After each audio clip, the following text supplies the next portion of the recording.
मैंने भगवान महावीर से पूछा कि किसी से दोस्ती और प्रेम रखना है तो क्या किया जाए?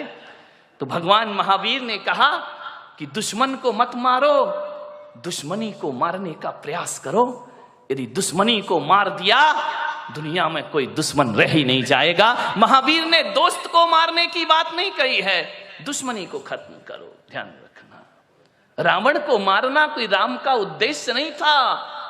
रावण की रावणियत को मारना राम का उद्देश्य हुआ करता था। धन्यवाद। बहुत प्रशंसा करो दुश्मन की। दोस्त सबसे बड़ा राजदार होता है हमारी जिंदगी का। ये बच्चे जो बात अपने माँ बाप से शेयर नहीं करते, वो बात दोस्तों से शेयर किया करते हैं। मान्यवर, किसी लड़की की शादी करना हो ना, शोभा ताई शादी का बहुत बना रहे ना, मैं भी थोड़ा सा टिप्स दे दूं। किसी लड़की की शादी करना हो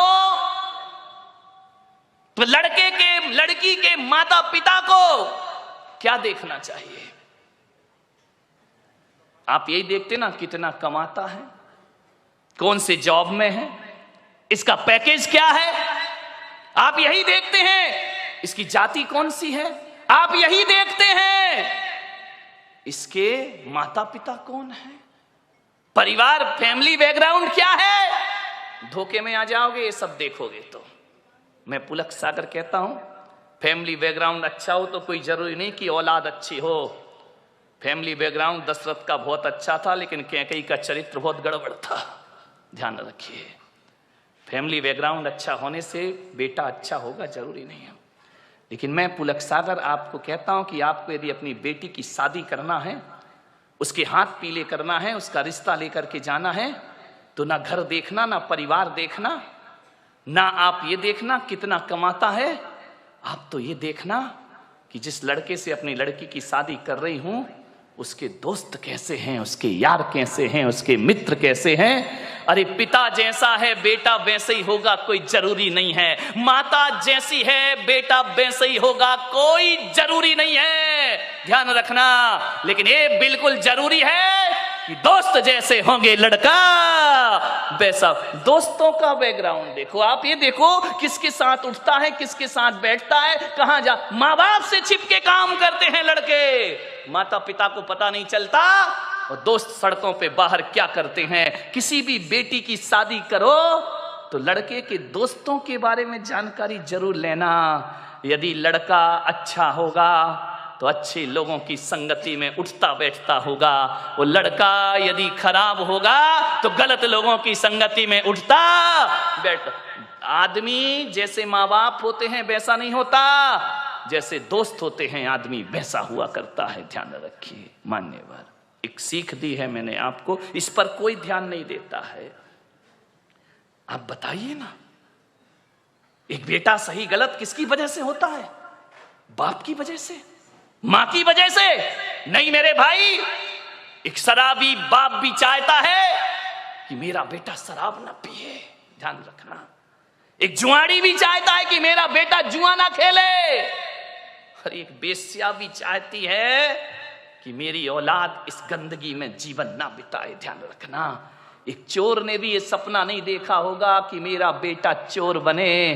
कोई माँ बाप औलाद को चोर नहीं बनाते हैं, कोई माता पिता औलाद को झूठ बोलना नहीं सिखाते हैं, कोई माता पिता शराब पीना नहीं सिखाते हैं, कोई माता पिता सिगरेट पीना नहीं सिखाते हैं। सिगरेट पीने वाला बाप भी चाहता है कि मेरा बेटा सिगरेट ना पिए। ध्यान रखना। मान्यवर, मालूम है सिगरेट पीना कौन सिखाता है? दोस्त सिखाते हैं। सबसे पहले शराब पीना रिश्तेदार या माँ बाप ने नहीं सिखाया। शराबी बाप भी नहीं सिखाता है कि बेटा तू पी ले। ध्यान रखना।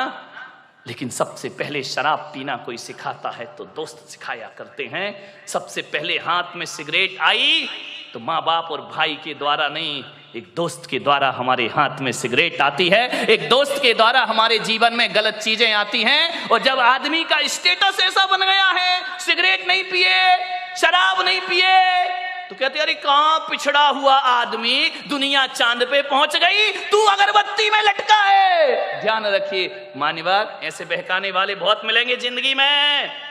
मान्यवर, मैं तो कहता हूं यदि बिगाड़ने वाले दोस्तों से तो बिना दोस्त की जिंदगी गुजार लो, वो अच्छी हुआ करती है। लेकिन ऐसे दोस्तों की संगति ना करो जो हमारी जिंदगी को बर्बाद करके रख दिया करते हो।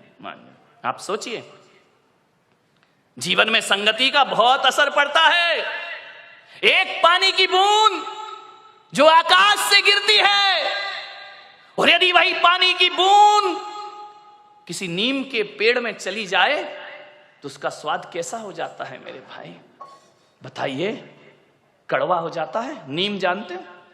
नहीं जानते हैं तो बोलो ना जानते हैं, नहीं तो मैं समझदा तुम कुछ जानते ही नहीं हो।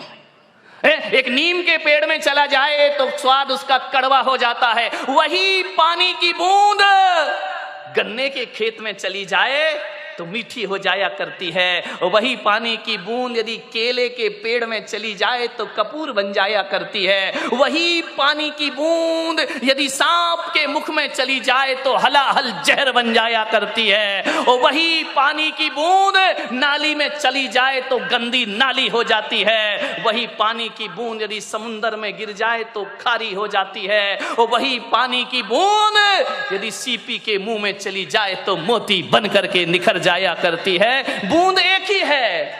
ये इतने रूप क्यों हुए उस बूंद के? संगति के कारण से। किसकी संगति करी उसने?